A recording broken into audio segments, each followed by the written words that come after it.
बिस्मिल्लाहिर्रहमानिर्रहीम। अस्सलाम वालेकुम नाज़रीन, आप देख रहे हैं 92.8 विद सादिया अफसाल। कहते हैं कि जी किसी भी मुल्क की सालमियत के लिए, खुद मुख्तारी के लिए, उसकी बका के लिए उसका दिफा बड़ा ज़रूरी होता है। अगर हम पाकिस्तान की बात करें तो हम फ़ख्र महसूस करते हैं ये कहते हुए कि हम एक न्यूक्लियर स्टेट हैं, हमारा दिफा मजबूत हाथों में है। लेकिन किसी भी मुल्क की सॉवरेंटी के लिए जो बहुत सारे सतून हैं, उसमें से एक बहुत बड़ा सतून, बहुत अहम पिलर जो है वो नेशनल फूड सिक्योरिटी भी होता है। अनफॉर्चुनेटली पाकिस्तान में इसकी जानिब कभी तवज्जो ही नहीं दी गई है। अगर हम पाकिस्तान की बात करें, एक ज़राई मुल्क है, लेकिन उसके बावजूद गाहे बगाहे मुख्तलिफ हम बहरान देखते हैं। कभी चीनी का बहरान आ जाता है, कभी गंदम का बहरान आ जाता है। फूड शॉर्टेज जो है उसकी तरफ कहीं तवज्जो हमें नज़र नहीं आती है। मुख्तलिफ हुकूमतें आईं, मुख्तलिफ हुकूमतें गईं, लेकिन जो इशूज़ हैं वो वहीं के वहीं हैं। ज़राई मुल्क होने के बावजूद हमारा एग्री सेक्टर जो है वो हमेशा ही किसी ना किसी दबाव का शिकार रहता है। बहुत सारे बहरान जिनका हम जिक्र करते रहते हैं, उस पर शायद मीडिया पर भी इतनी इम्पोर्टेंस नहीं दी जाती, क्योंकि बहुत सारे और इश्यूज़ जो हैं वो हमारे अवामी इश्यूज़ को हाईजैक कर लेते हैं। आज एक ऐसा ही एक बड़ा इशू आपके सामने रखेंगे। पाकिस्तान जो कि ऑब्वियसली बहुत ज़्यादा रिलाई करता है ऑयल सीड्स की इंपोर्ट पर, चाहे वो सोयाबीन्स हों, ऑलिव्स हों, पाम हो, कैनोला हो या वगैरह वगैरह। अब ऑब्वियसली ये जब इंपोर्ट होते हैं पाकिस्तान में तो इनसे खुर्दनी तेल निकाला जाता है। और साथ ही साथ सोयाबीन की अगर हम बात करें तो आजकल जो इशू जो मीडिया में कुछ दिनों से हाईलाइट होना शुरू हुआ है, जो कि पिछले एक महीने से इशू चलता आ रहा है, वो ये कि पाकिस्तान ने इंपोर्ट किया, हमारे जो सरमायाकार हैं उन्होंने इंपोर्ट किया कैनोला और सोयाबीन्स इंपोर्ट किए। अब इसमें बहुत सारे जहाज़ जो अभी आने हैं, कुछ वेसल्स पहुंचनी हैं, रास्ते में हैं, और कुछ ऑलरेडी पहुंच चुकी हैं, पाकिस्तान कराची पोर्ट पर मौजूद हैं, लेकिन उनको क्लियरेंस नहीं मिल रही है। अब ये एक ऐसा इशू है जो कि अगर ये कहा जाए कि ब्यूरोक्रेटिक रेड टेप की नज़र हो गया है तो गलत नहीं होगा। बहुत सारे हमारे इश्यूज़ हमारे अपनी जो हैं वो पैदा किए हुए होते हैं।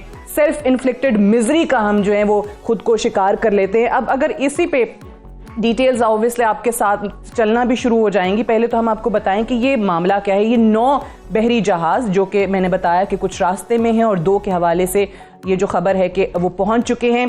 तकरीबन 445 मिलियन डॉलर्स की ये इंपोर्ट की गई, जिसमें कैनोला भी है और जिसमें सोयाबीन्स भी हैं। अब ये ऐसा मामला है कि जिसमें अगर हम पिछले कई सालों का रिकॉर्ड उठाकर देखें तो हमें ये रेगुलरली इनकी इंपोर्ट नज़र आ रही थी। मिसाल के तौर पे पाकिस्तान जो है वो सोयाबीन तकरीबन 2 मिलियन टन सालाना पिछले 8 साल से रेगुलरली जो है वो इंपोर्ट कर रहा है यूएसए से और ब्राज़ील से। इसके साथ अगर कैनोला की हम बात करें तो 1 मिलियन टन कैनोला जो है वो पाकिस्तान की तरफ से सालाना इंपोर्ट किया जा रहा है पिछले 20 सालों से, कनाडा से, ब्लैक सी से और ऑस्ट्रेलिया से। सो ये कोई एक ऐसा मामला नहीं है कि जो आज पैदा हो गया। ये पिछले 20 सालों से मैंने आपको बताया और 8 सालों से जो कि कैनोला की और सोयाबीन्स की इंपोर्ट हो रही है रिस्पेक्टिवली।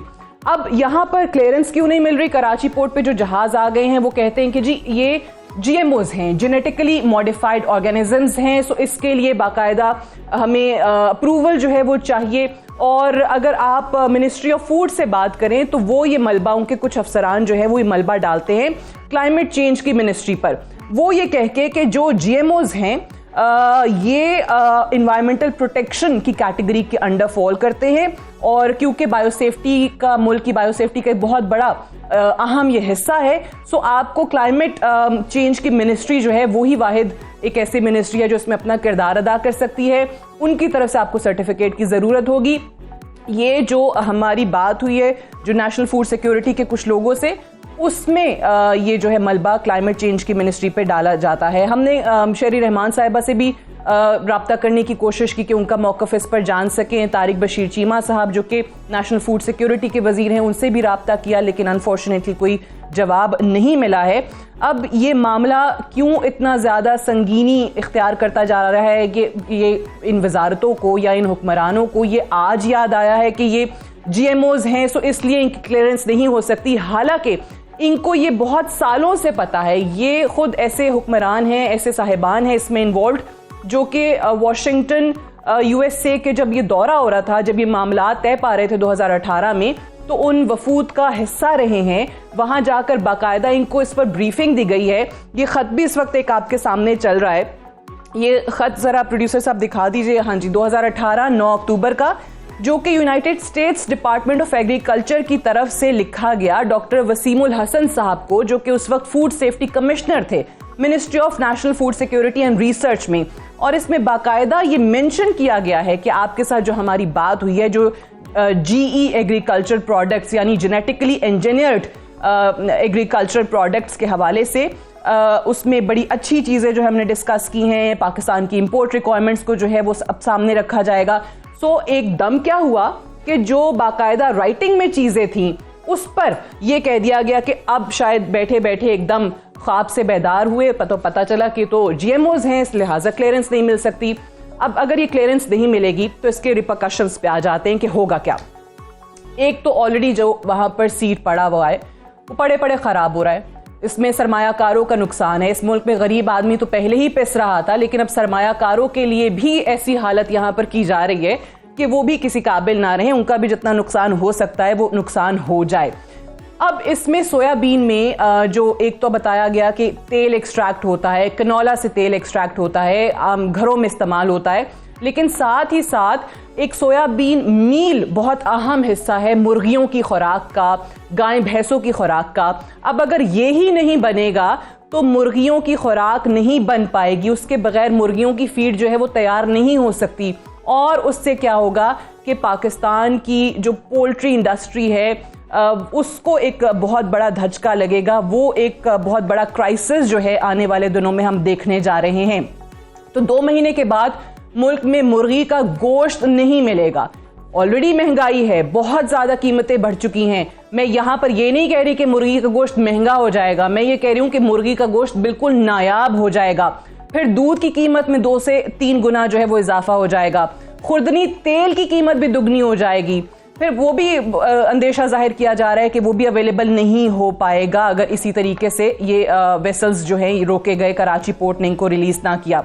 इस वक्त 3 से 7 लाख टन सोयाबीन जो पहले से खरीदा जा चुका है। ये भी याद रहे कि जो मुख्तलिफ ममालिक से आया है, यूएसए से, ब्राजील से, ब्लैक सी से, कनाडा से, वहां पर अदायगियां हो चुकी हैं। एक्सपोर्टर्स का कोई मसला नहीं है, उनको पैसे मिल चुके हैं। ये जो इंपोर्ट जिन्होंने किया है वो घाटे में जा रहे हैं और अल्टीमेटली पाकिस्तान की बहुत सारी इंडस्ट्रीज जो हैं वो इसका शिकार हो सकती हैं। सोयाबीन कुकिंग ऑयल की तैयारी में जैसे आपको बताया और मुर्गी की खुराक में इस्तेमाल होता है। फिर सोयाबीन की क्लियरेंस ना होने की वजह से अगले 1.5 से 2 माह में न सिर्फ मुर्गी का गोश्त मार्केट में नहीं मिलेगा, बल्कि दूध और कुकिंग ऑयल की कीमतों में भी इजाफा हो जाएगा। अब इसमें जो बताने की बात यह है वो ये कि जो हमारी मिनिस्ट्री है नेशनल फूड सिक्योरिटी की, उनको बाकायदा तौर पर खतूत लिखे गए, वजीर साहब से मिलने का वक्त मांगा गया, लेकिन इस पर कोई तवज्जो ही नहीं दी जा रही है। और आने वाले दिनों में ये क्राइसिस अगर शुरू होता है तो उसका जिम्मेदार कौन होगा? आज इसी टॉपिक के हवाले से हम प्रोग्राम में तफसीली बात करेंगे। मेहमानों का पहले तो आपसे तारुफ करवा दूं। चौधरी मोहम्मद अशरफ साहब हमारे साथ मौजूद हैं, चेयरमैन है पाकिस्तान पोल्ट्री एसोसिएशन के। इंशान अली कांजी साहब हमारे साथ मौजूद हैं, फूड सिक्योरिटी एक्सपर्ट हैं। मियां जाहिद हुसैन साहब हमारे साथ मौजूद हैं, आप सदर हैं नेशनल बिजनेस ग्रुप के। और नवाबजादा शहजाद अली खान साहब हमारे साथ मौजूद हैं, आप पेट्रन इन चीफ हैं all Pakistan solvent extractors association के, और आप ही की एसोसिएशन की तरफ से वजीर साहब को ये खत भी लिखा गया था जिसमें इन तमाम चीज़ों से आगाह किया गया। आप सबका शुक्रिया, आप सबको खुशामदीद कहती हूँ मैं प्रोग्राम में। मैं अगर शहजाद अली खान साहब आप ही से आगाज़ करूँ, ये फरमाइएगा कि आपका ख़त जो है मिनिस्टर साहब को, इस मिनिस्ट्री को मैंने बड़ी तफसील से पढ़ा है, क्या अभी तक कोई राब्ता नहीं हो रहा है, कोई आप लोगों की कम्युनिकेशन शुरू नहीं हुई है कि आपको पता चल सके कि ये कब क्लियरेंस मिल जाएगी?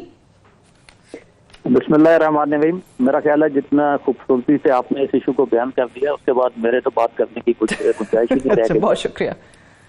तो जी, अनफॉर्चुनेटली मेरा ख्याल है अभी तक मिनिस्ट्री जो है वो इस मसले की अहमियत को नहीं समझ पा रही, और हमारी बार बार की रिक्वेस्टों के बावजूद मिनिस्ट्री सेक्रेटरी साहब और मिनिस्टर साहब ने अभी तक इंडस्ट्री को मुलाकात का वक्त नहीं दिया।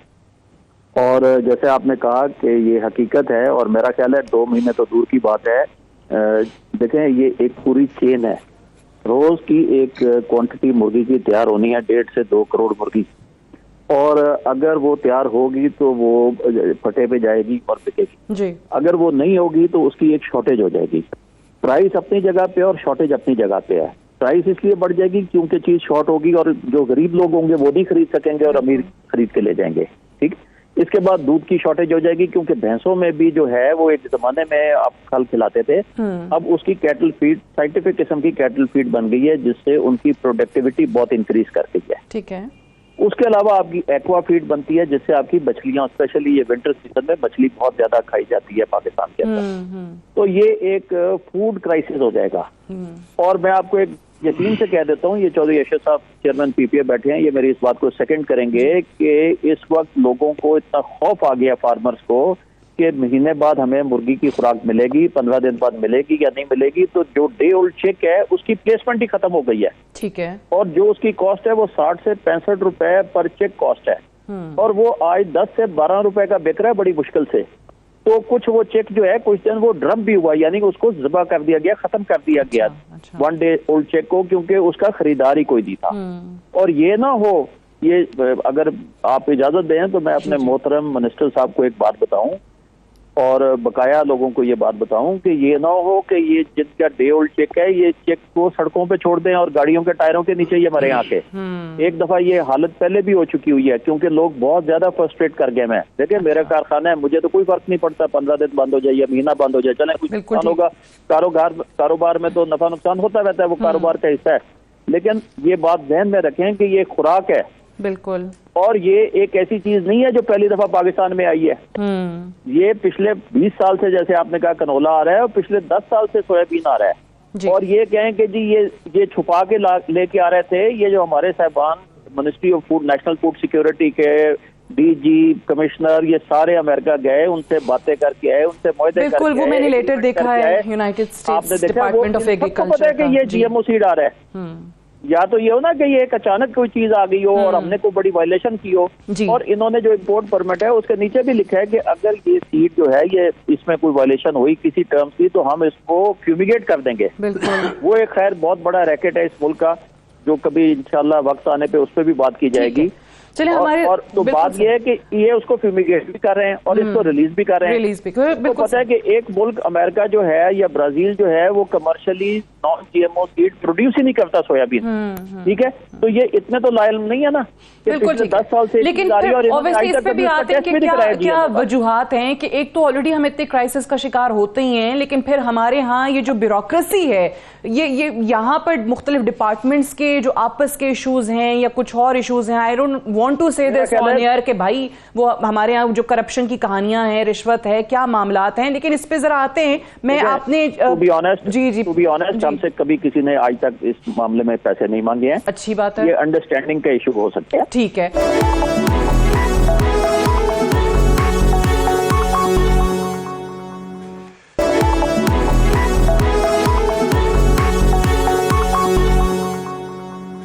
चौधरी साहब, इन्होंने ऑलरेडी बता दिया था कि पोल्ट्री इंडस्ट्री का एक बहुत बड़ा अनप्रेसिडेंटेड क्राइसिस जो है वो नज़र आएगा अगर ये डिले होता है मजीद इस तरीके से।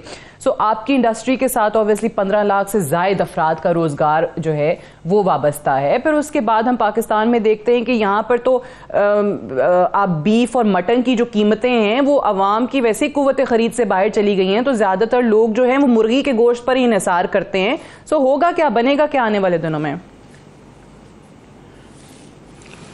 जी सादिया, अस्सलाम वालेकुम।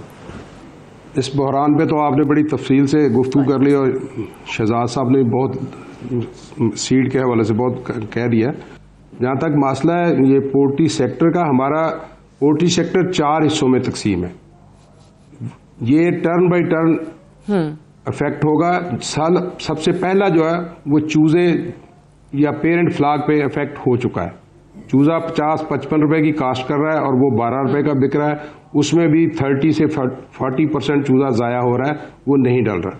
उसकी मेन वजह यह है कि फीड मिल बनाने वालों के पास मटेरियल नहीं है, क्योंकि सोयाबीन और कनोला दोनों मिला के 33% फीड का इंग्रेडिएंट बनते हैं। ये दोनों इस वक्त अवेलेबल नहीं है। जो थोड़े बहुत पड़े हुए हैं वो इतने हाई कास्ट पे चले गए कि उससे भी फीड बनाना मुमकिन नहीं रही। तो फीड मिलरों ने फार्मर को ये कह दिया कि हम नए चूजे की फीड का बंदोबस्त नहीं कर सकते। चूज़ा डलना बंद हो गया, अब कुछ थोड़ा बहुत चूज़ा जो डल रहा है, तो ये चूज़े वाले इफेक्ट हो गए हैं। दूसरे नंबर पे फीड वाले इफेक्ट हो जाएंगे और तीसरे नंबर पे फार्मर इफेक्ट हो जाएंगे। आज से 25 से 30 दिन बाद मुर्गी अवेलेबल नहीं होगी, अगर होगी तो इतनी हाई कास्ट पे होगी जो शायद पब्लिक में मुश्किल से वो बर्दाश्त करेगी। असल 20 से 25 दिन में आप कह रहे हैं कि मुर्गी नहीं मिलेगी, और मिलेगी तो फिर क्या अवाम उसकी कीमत नहीं मिलेगी? अगर मिलेगी तो की तवक्को रखे? देखें, अभी भी जो मीडिया से फोन आ रहे हैं वो कहते हैं जी मुर्गी कितनी महंगी होगी। आज तकरीबन इसको 1 महीना हो गया, अभी मुर्गी इसलिए महंगी नहीं हो रही कि जिन लोगों के पास जो 35 दिन में या 40 दिन में फ्लाक मार्केट करते थे, वो फीड ना होने की वजह से 25 से 30 दिन में फ्लाक मार्केट कर रहे हैं। अंडरवेट माल मार्केट में आ रहा है और ये 20-25 दिन में खत्म हो जाएगा। उसके बाद मुर्गी या तो अंडरवेट बिकेगी या फिर वो इतनी हाई कास्ट में बिकेगी कि फार्मर को शायद वो बारे में नहीं आएगी और पब्लिक भी नहीं खाएगी।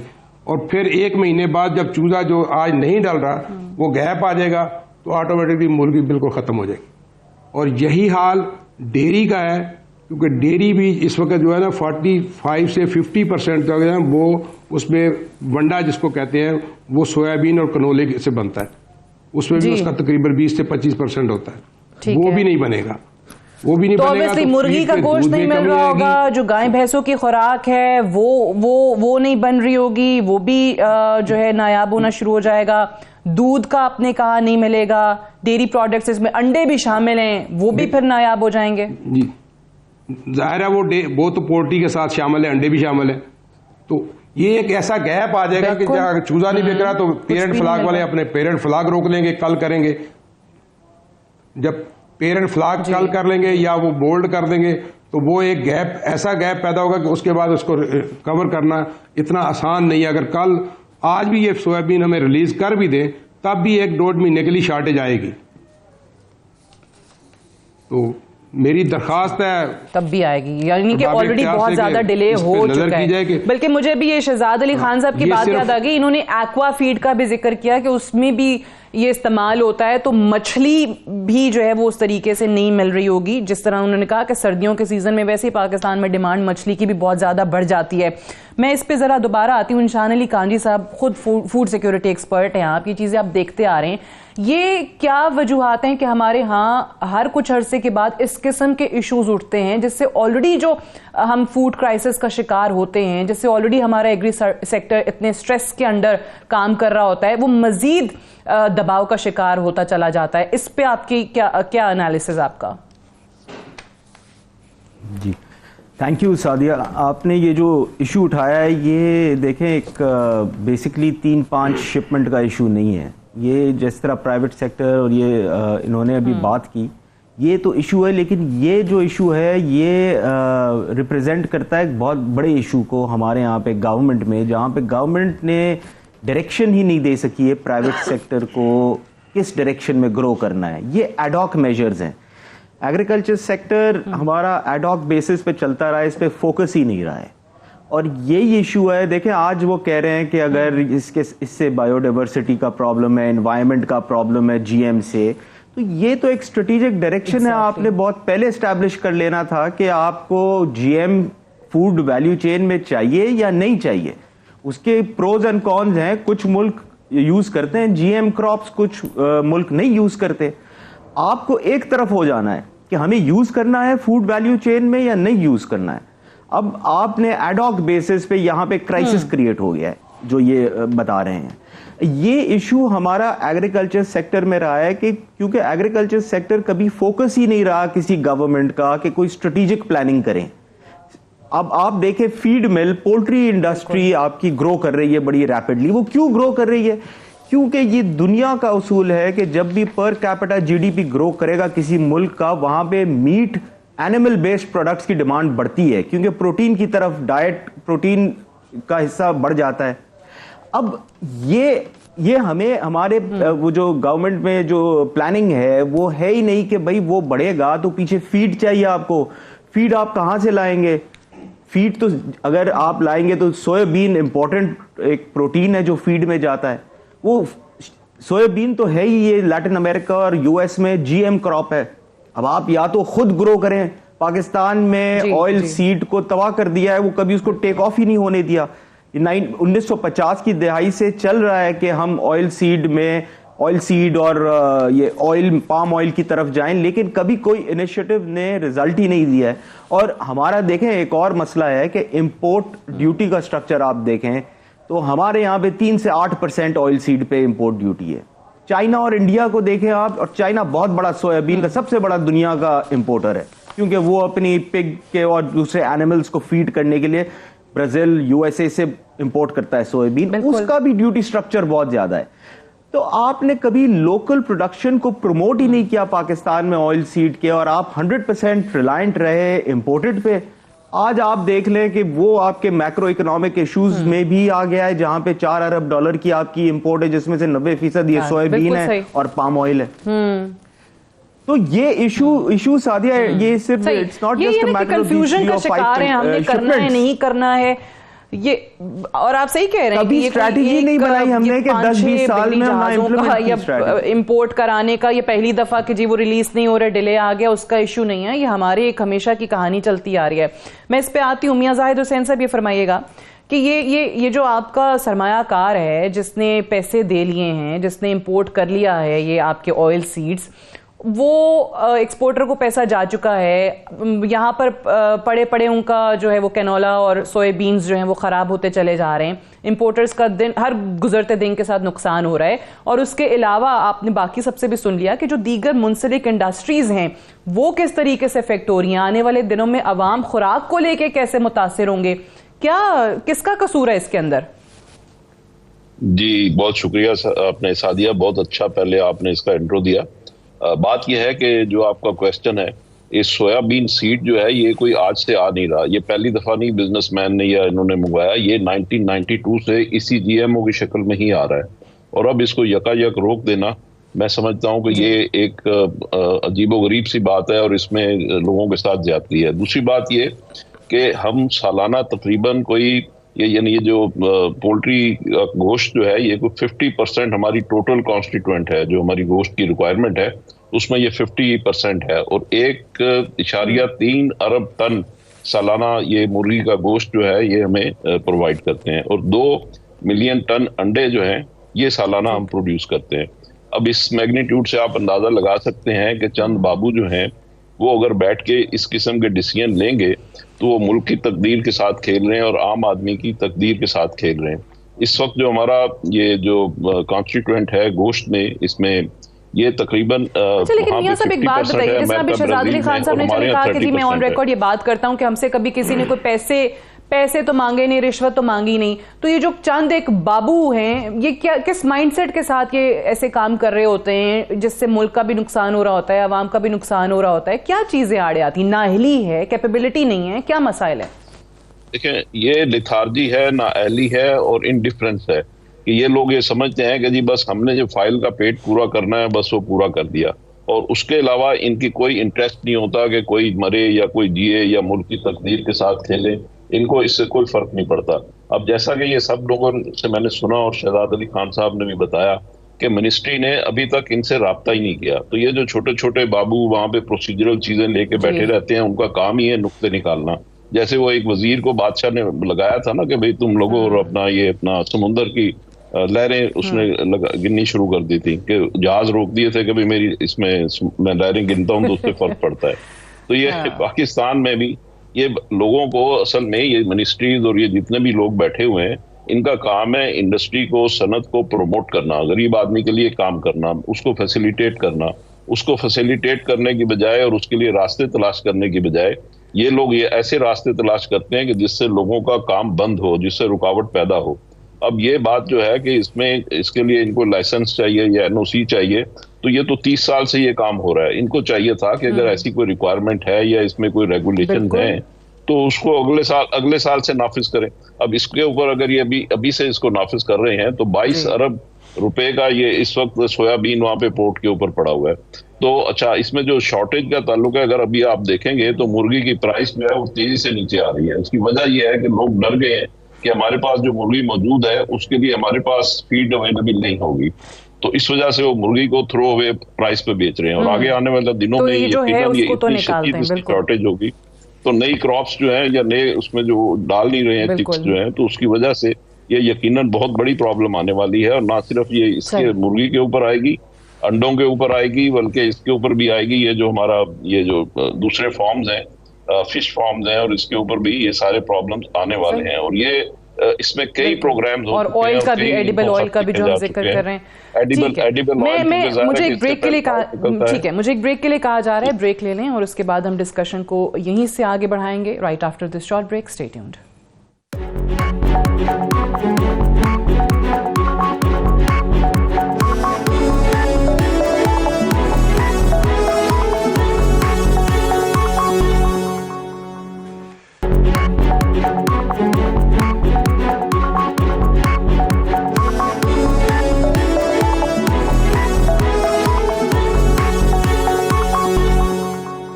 जो मुल्क में हमें एक बहरानी कैफियत नज़र आ रही है, जिसमें अभी हम बात कर रहे थे अपने मेहमानों से कि आने वाले दिनों में मुर्गी दस्तयाब नहीं होगी, अगर होगी तो फिर उसकी कीमत इतनी होगी कि वो आवाम की कुव्वत ख़रीद से वैसे ही बाहर हो जाएगी। फीड इंडस्ट्री जो है वो मुतासिर होगी, फ़िश फार्म्स जो हैं, पोल्ट्री फार्म्स, डेयरी सेक्टर, सभी का सब तबाह जो है वो होता चला जा रहा है। और हमारे मेहमानों का इस बात पर भी एक मौक़िफ़ सामने आया, वो ये कि ऑलरेडी जो डिले हो चुका है, अगर ये आज भी रिलीज़ किया जाता है तो उसमें भी जितना नुकसान होना था वो हो गया, और उसको भी टाइम लगेगा वहाँ से आप को वापस आते आते।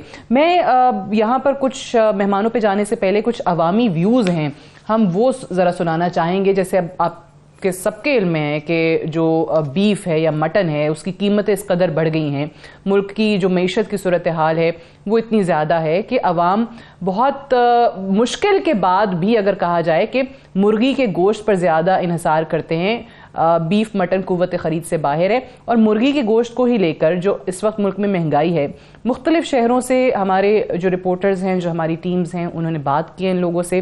ज़रा चलाइएगा, सुनाइएगा आवाम के क्या इस पर तासुरात हैं। मुर्गी नहीं लाई है मोटे ने, असि माड़े बंदा से नहीं खरीद सकते। हाँ, मुर्गी तो लैन लगे हैं, साधन सामने ही है, दिन ब दिन महंगी हो रही है, गरीब आदमी की पहुंच तो दूर हो रहे हैं। फीड नहीं आ रही मुर्गी की, इस वास्ते मुर्गी महंगी बहुत हो रही है। सिलसिला जा रहा है, कराची बंदरगाह दे भी मसला है, मुर्गी की फीड नहीं पिछों आ रही, इस वजह तो मुर्गी महंगी हो रही है। मुर्गी भी शार्ट है तो फीड भी शार्ट है। अब मुर्गी महंगी है तो मुर्गी सस्ती होती है तो जब खा लेते हैं, एक दिन कुछ रेट है, दूसरे दिन कुछ रेट है, कितना आदमी किस दिन कितना लड़ाई करेगा, क्या करेगा। सामने ही है 400 रुपये किलो मुर्गी है, कहाँ 200 रुपये किलो होती थी। गरीब बंदे के लिए मुश्किल हो गया ये निज़ाम। चिकन तो वैसे भी महंगा, सर्दियाँ आ जाती हैं, शादी का सीजन हो जाता है, महंगा हो जाता है। चिकन क्या, हर चीज महंगी हो रही है। इस महंगाई ने तो हमारी कमर तोड़ दी है। अंडे हो गए, मुर्गी हो गई, आम बंदा इतना नहीं कमा सकता डेली बेसिस पे खा सके। अंडे मुर्गी बहुत महंगी है। मुर्गी इतना महंगा कौन लेगा, गरीब बंदा कहाँ से लेगा मुर्गी। जी, तो ये अवाम के व्यूज़ हैं। ऑब्वियसली कहते हैं कि जी मुर्गी खा लेते थे, लेकिन अब तो मुर्गी जो है वो ही इतनी महंगी हो गई है। सो अब आप अंदाज़ा लगाएं कि जिस तरीके से हम इस टॉपिक पे बात कर रहे थे कि आने वाले दिनों में एक तो मिलेगी ही नहीं, और अगर कहीं मिल भी गई किस्मत से तो फिर उसकी कीमत ऐसी होगी कि अवाम वो नहीं खा सकेंगे, नहीं ख़रीद सकेंगे। शहजाद अली खान साहब, अभी जो हम वजारतों की बात कर रहे थे, जो फेडरल मिनिस्ट्री है नेशनल फूड सिक्योरिटी की, वो ये मामला डालती है क्लाइमेट चेंज की मिनिस्ट्री पे कि उनकी तरफ से एक सर्टिफिकेट जो है उसकी रिक्वायरमेंट है। आपने यहाँ तो ख़त लिखा है नेशनल फूड सिक्योरिटी की वजारत को, वजीर साहब से आपने वक्त भी मांगा है मिलने का, कोई रिस्पॉन्स नहीं मिला। क्या क्लाइमेट चेंज मिनिस्ट्री में भी कोई इस किस्म की बात हुई है आप लोगों की तरफ से? जी देखें, ministry of climate change fully cooperate कर रही है। अच्छा। और उन्होंने फास्ट ट्रैक पे इस प्रोसेस को चला दिया है। ठीक है। But it will definitely take more time. ऐसे नहीं है कि वो इनको घंटों में इसको मसले को हल कर सकती हैं। लेकिन मेरा तो पॉइंट यहाँ पे ये है कि पिछले 15 साल से जो एक काम हो रहा है और वो एक अंडरस्टैंडिंग के तहत हो रहा है, आप उसमें टेक्निकल नुक्ता निकाल के और उस काम को रोक दें, वो आप 3 महीने के लिए 4 महीने के लिए टेम्परेरी अलाउ करते हैं। और in the mean time ministry of climate change जो है वो शहरी रहमान हमारी बड़ी कॉम्पिटेंट मिनिस्टर हैं। अभी आपने देखा कि COP27 में कैसी उन्होंने परफॉर्मेंस दी है, और we have one of the best secretaries after Faisal Shah, और वो बेचारे अपनी जगह पे लगे हुए हैं। अगर ये COP27 ना होता तो शायद अब तक उन्होंने इसको थ्रू कर देना था। लेकिन डेफिनेटली उनको भी ministry of national food security की, मिनिस्ट्री ऑफ कॉमर्स की सपोर्ट चाहिए होगी ऑन दिस इशू। वो अकेले तो कमर्शियल इशू को नहीं हैंडल कर सकते ना जी। तो जब तक ये सारे मिनिस्ट्रीज ऑन बोर्ड नहीं होंगी on this national issue, ministry of climate change अकेला शायद इस सब्जेक्ट को टेकअप ना कर सके, और टेकअप कर ले तो इतनी सपोर्ट ना ले सके। मैं आपको यहाँ पे एक और बात बता दूं कि ये जो GMO का झगड़ा है, ये कोई सोइंग सीड नहीं है, ये फॉर फीड है, फॉर प्रोसेसिंग है, फॉर फूड है। जबकि पाकिस्तान ने GMO कॉटन जो सोइंग पर्पज के लिए वो अलाउ की हुई है। अच्छा। और 2008 से अलाउ की हुई है। तो ऐसा नहीं है कि कोई Pakistan is a totally GMO free country. ठीक है। और वो मुल्क जिनमें GMO बड़ी सख्ती से मना है, यूरोप हाईएस्ट इंपोर्टर है सोयाबीन मिल का, GMO सोयाबीन मिल का। ठीक है। ठीक है। दुनिया में कमर्शियली ट्रेड ही नहीं होता नॉन GMO सीड। तो और दूसरी आपको गुजारिश करूं कि ये सबसे पहले सोयाबीन सीड हुकूमत पाकिस्तान ने खुद मंगाया। अच्छा, यानी ये जो अभी हम इंशान अली खान जी साहब भी बात कर रहे थे कि आप डिसाइड कर लें, हुकूमत डिसाइड कर ले वंस एंड फॉर ऑल कि आपने जाना है GM क्रॉप की तरफ या नहीं जाना। तो आप कह रहे हैं कि ऑलरेडी ऑलरेडी आपने कॉटन को कॉटन में GM क्रॉप की आपने सीड की फॉर सोइंग, इजाजत दे चुके हैं। यानी ये पिक एंड चूज ना करें जी। अब तो आपके जो पेस्टिसाइड लॉबी हैं वो उन्होंने अपना होल्ड किया हुआ है। आप मकई में भी इजाजत दें, आप बाकी चीजों में दें, आपकी कॉस्ट ऑफ प्रोडक्शन नीचे आएगी, आपकी यील्ड एवरेज प्रोडक्शन बढ़ेगी। आप वैसे ही देखें, दुनिया जो है वो एक फूड सिक्योरिटी की तरफ जा रही है। बिल्कुल। अपनी अपनी रिक्वायरमेंट्स को जैसे भी है, आप देखें वहाँ पे कतर वालों ने जो थी दूध के लिए रिक्वायरमेंट जो थी, भैंसें एयरलिफ्ट की हैं। तो उन्होंने कहा कि हम हर मुल्क अपने मुफाद को, अपनी आवाम की जरूरियात को सामने रखते हुए फैसले करता है, तो हम क्यों नहीं कर सकते? आबादी है और ग्रोइंग आबादी है हमारी, अपना population growth is one of the fastest in the world. आप उस दौरान में कोई फैसले ना करें और उसके नतीजे में जो है वो कौम हायर प्राइस पे करे। इन्फ्लेशन जो है वो ऑलरेडी आसमान से जा चुकी हुई है। इस मौसम में, इस हालात में तो गवर्नमेंट को चाहिए कुछ सहूलत पैदा करे ताकि कीमतें नीचे आए। अच्छा, ये बड़ी आपने इंटरेस्टिंग बात बताई GM के हवाले से कि ये ठीक है, मैं टाइम भी थोड़ा कंप्लीट कर लें, मुकम्मल कर लें, फिर मैं चौधरी साहब जो शॉर्टेज है इस सारी की कीमत जो है वो कौन ने देनी है चीजें महंगे होने की सूरत में। वो अगर समझें कि किसी सरमायादार ने या किसी फैक्ट्री ने देनी है, तो वो जो बंदा ये समझ रहा है वो गलतफहमी का शिकार है। आपकी मुर्गी पिछले 10 दिन 12 दिन में 50 से 60 रुपए किलो महंगी हो गई है। बिल्कुल। अब वो जो महंगी हुई है, आपकी पोल्ट्री फीड की कीमत 1000 रुपए बोरी पर बैग इंक्रीज कर गई है। तो उसकी कीमत किसने देनी है? उसकी कीमत गरीब लोगों ने देनी है, 25 करोड़ आवाम ने देनी है। सही कह रहे हैं। अपने आवाम की, अपने मुल्क की जरूरियात को सामने रखते हुए हर मुल्क फैसले करता है, लेकिन हमारे यहाँ उल्टा ही हिसाब चल रहा है।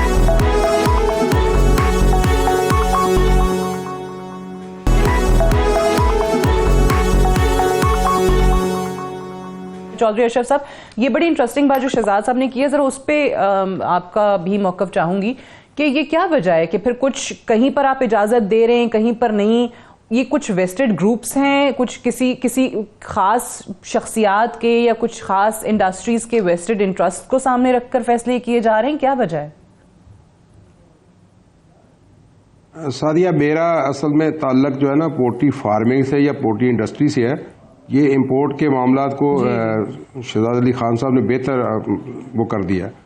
लेकिन अगर यहाँ कॉटन GMO आ सकती है तो मक्की क्यों नहीं आ सकती और सोयाबीन क्यों नहीं आ सकती?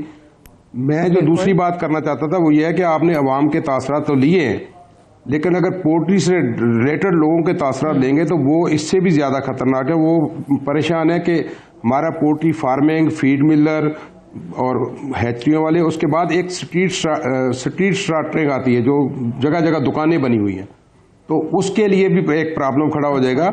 और सबसे बड़ी बात, यहाँ एक्सपोर्ट होता है, यहाँ बीफ एक्सपोर्ट होता है मशरिक़ वस्ता में, और वो टोटल जो है ना वो फार्मिंग होती है उसकी। उस फार्मिंग के बाद और ये डेली बेसिस जो होता है, ये नहीं कोई छोटी मोटी, बहुत ज़्यादा होता है, वो भी जो ज़र मुबादला आ रहा है उस पर भी असर पड़ेगा।